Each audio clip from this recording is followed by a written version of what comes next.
Bismillahirrahmanirrahim. Assalamualaikum warahmatullahi wabarakatuh. Kembali lagi bersama aku Rofiatun, mahasiswi jurusan Ilmu Al-Quran dan Tafsir semester 5. Pada video kali ini insya Allah saya akan membahas terkait makhorijul huruf. Mungkin sebagian dari kita menganggap remeh pembahasan ini dengan alasan tanpa belajar makhraj juga banyak yang bisa ngaji, banyak yang bisa lancar baca Al-Quran. Tentunya anggapan seperti ini kurang tepat, karena tanpa mempelajari makhorijul huruf kita akan kesulitan untuk mencapai tingkat kefasihan. Sekedar bisa baca Al-Quran mungkin iya, sekedar lancar baca Al-Quran mungkin bisa, tapi untuk memperoleh kefasihan tidak semudah itu. Kita butuh ilmu tentang makhorijul huruf agar setiap huruf-huruf yang kita lafalkan tepat keluar dari tempatnya. Oleh karena itu, secara khusus bagi para pemula atau para pelajar, alangkah baiknya kita bersama-sama belajar tentang makhorijul huruf. Mempersingkat waktu, kita langsung saja masuk ke dalam pembahasan. Makhorijul huruf terdiri dari dua kata, makhrij dan al-huruf. Makhrij kalau diartikan dalam bahasa Indonesia adalah tempat, yaitu tempat keluar, atau dalam bentuk tunggal makhraj. Sebagaimana yang kita dengarkan, makhraj maknanya tempat keluar. Kalau makhraj itu tempat-tempat keluar. Sedangkan yang dimaksud dengan huruf adalah abjad Arab yang disuarakan melalui mulut. Jadi makhorijul huruf maknanya adalah tempat-tempat keluarnya huruf abjad Arab yang digunakan dalam bahasa Al-Quran, yang kita mengenalnya dengan huruf-huruf hijaiyah. Para ulama ahli dalam bidang qiraah membagi makhorijul huruf menjadi 5 bagian jika ditinjau dari segi cakupannya, dan 5 makhorijul huruf yang akan kita bahas kali ini merupakan makhraj inti atau makhraj pokok. Oke, yang pertama ada al-jauf, yang kedua ada al-halq, yang ketiga ada al-lisan, yang keempat ada asyafatan, dan yang terakhir ada al-khayshum. Dari 5 makhraj ini masing-masing memiliki cabang, dan itulah yang insya Allah akan saya bahas satu persatu dalam video kali ini, yaitu makhraj inti beserta makhraj cabangnya. Yang pertama itu al-jauf. Apa itu al-jauf? Al-jauf adalah rongga mulut. Apa yang dimaksud dengan rongga mulut? Rongga mulut yang dimaksud adalah ruang kosong yang membentang dari tenggorokan hingga permukaan kedua bibir seperti pada gambar ini. Huruf apa saja yang keluar dari makhraj ini? Huruf yang keluar dari makhraj ini ada 3, yaitu huruf mad, alif yang didahului fathah seperti ba, ta, ta, atau waw sukun yang didahului dhammah seperti bu, tu, tu, dan ya sukun yang didahului kasroh seperti bi, ti, si. Nah, dari sini kita dapat simpulkan bahwa setiap suara yang memanjang disebabkan huruf-huruf mad, maka bisa kita pastikan suara tersebut keluar dari rongga mulut atau al-jauf. Sebagai contoh, ketika kita memanjangkan huruf ba, yaitu ba, suara yang memanjang setelah huruf ba tempat keluarnya adalah rongga mulut. Contoh lain yaitu huruf sa, sa, ta. Nah, setiap suara yang memanjang itu adalah tempat keluarnya rongga mulut. Kemudian kita lanjut ke makhraj yang kedua, yaitu al-halq. Al-halq maknanya adalah tenggorokan. Tenggorokan ditinjau dari sisi makhraj terbagi menjadi 3. Yang pertama disebut pangkal tenggorokan, yang kedua tengah tenggorokan, yang ketiga ujung tenggorokan. Nah, inilah yang dimaksud dengan makhraj cabang. Dari pangkal tenggorokan keluar 2 huruf, yaitu hamzah dan ha. Dari tengah tenggorokan juga keluar 2 huruf, yaitu ain dan ha. Dan dari ujung tenggorokan keluar 2 huruf, yaitu ghin dan kha. Nah, dari 6 huruf ini ada beberapa catatan penting yang harus kita perhatikan. Yang pertama, pada huruf ghin, sering kali kita dapatkan pemula menyamakan huruf ghin ini dengan abjad Indonesia, yaitu go, go, yang seharusnya ghin. Nah, keluar dari ujung tenggorokan berpindah ke pangkal lidah, karena makhraj atau tempat keluar huruf go dalam bahasa kita itu bukan pangkal tenggorokan tapi pangkal lidah. Perhatikan perbedaannya. Go, gi, gu dengan ro, ri, ro. Nah, suaranya sangat berbeda. Kemudian hal berikut yang harus kita perhatikan juga adalah dua huruf yang keluar dari tengah tenggorokan, yaitu ain dan ha. Jangan sampai penyebutan dua huruf ini disamakan dengan dua huruf yang keluar dari pangkal tenggorokan, yaitu hamzah, a, dan ha. Dalam hal ini ada yang masih sulit untuk membedakan antara ha tengah tenggorokan dan ha pangkal tenggorokan. Dan mungkin juga masih ada yang sulit untuk membedakan antara hamzah dan ain. Bahkan ketika membaca ta'awuz pun a'udzu, hamzah dan ain itu disamakan a'udzu atau a'udzu. Nah, kesalahan ini sangat sering terjadi, dan kesalahan yang seperti ini merupakan hal yang biasa sangat sering terjadi khususnya bagi yang masih dalam proses belajar. Pada makhraj berikutnya yaitu alisan. Tetapi pembahasan alisan ini akan saya bahas di akhir video.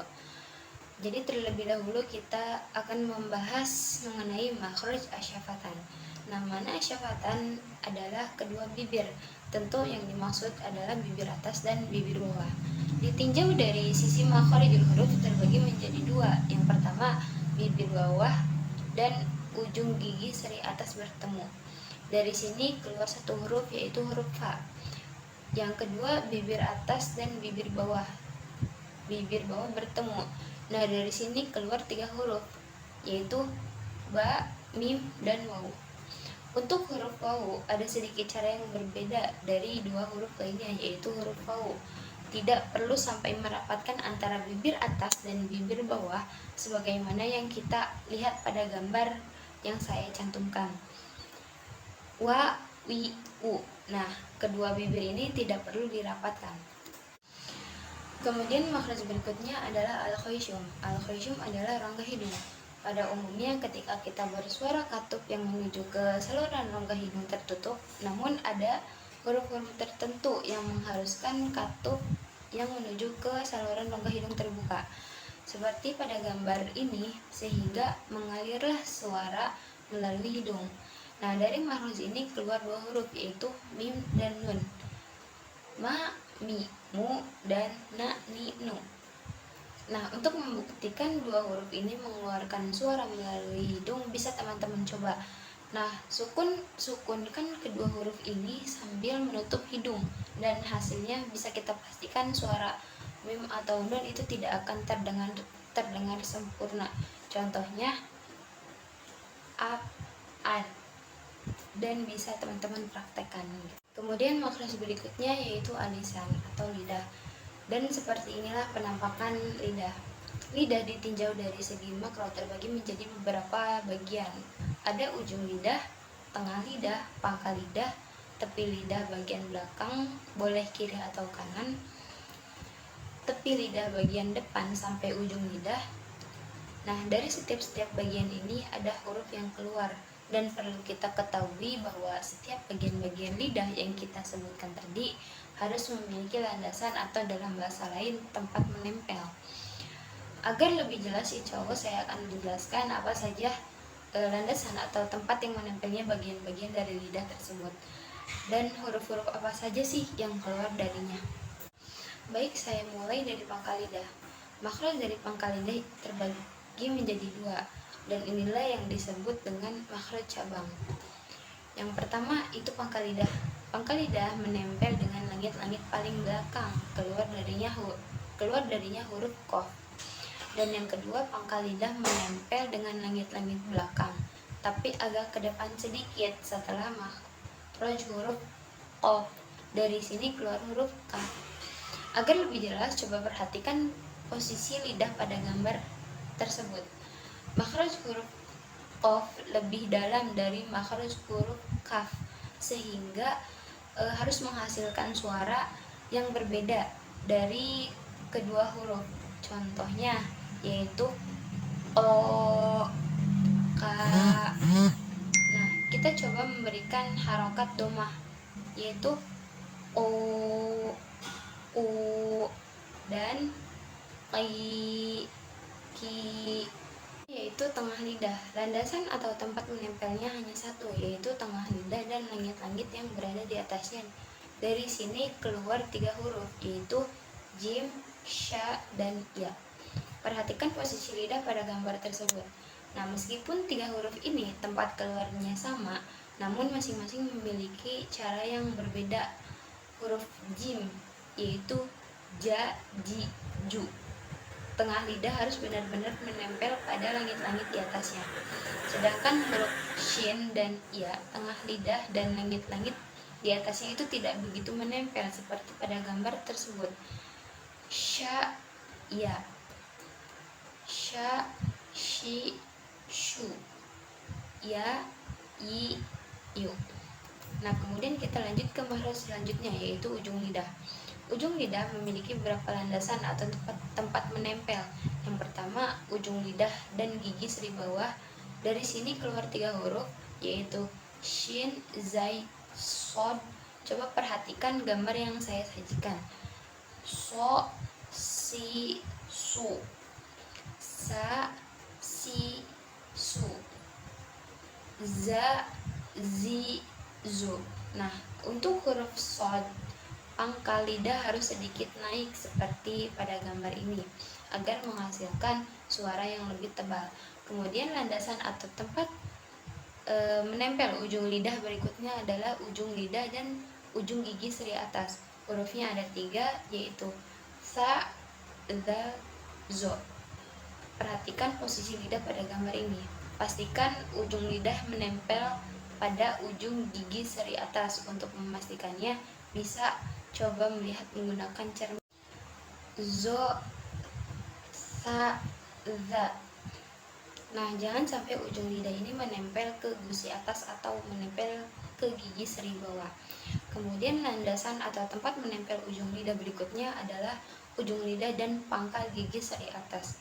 Yang dimaksud pangkal gigi seri atas adalah bagian gigi seri yang mendekati gusi seperti gambar ini. Nah, dari sini keluar 3 huruf, yaitu ta, dal, to, ti, tu. Ta, ti, tu, da, di, du. Untuk huruf to, pangkal lidah harus sedikit naik agar menghasilkan suara yang lebih tebal. Kemudian landasan atau tempat menempel ujung lidah berikutnya adalah ujung lidah dan gusi atas. Dari sini keluar 2 huruf, yaitu nun dan ro. Untuk huruf ro tipis, posisi pangkal lidah tidak perlu dinaikkan, biarkan pada posisi asalnya ir, bir. Nah, untuk huruf tebal pangkal lidah harus naik seperti pada gambar ini agar menghasilkan suara yang tebal. Ar, tar, ro, ru. Oke, karena kita sudah membahas apa itu pangkal lidah, tengah lidah, dan ujung lidah, sekarang kita lanjut ke tepi lidah bagian depan hingga ujungnya. Nah, landasan atau tempat menempel tepi lidah bagian depan adalah gusi atas. Keluar dari sini yaitu 1 huruf, yaitu huruf lam. La, li, lu. Al, bal. Nah, sebenarnya makhraj huruf lam ini kurang lebih sama seperti makhraj huruf nun, yaitu ujung lidah dan gusi atas. Hanya saja huruf lam ini melibatkan tepi lidah, tidak hanya ujung lidah saja. Kemudian makhraj lidah yang terakhir adalah tepi lidah bagian belakang kiri atau kanan. Boleh atau kedua-duanya menempel pada gigi geraham atas bagian dalam. Keluar dari sini 1 huruf, yaitu huruf do.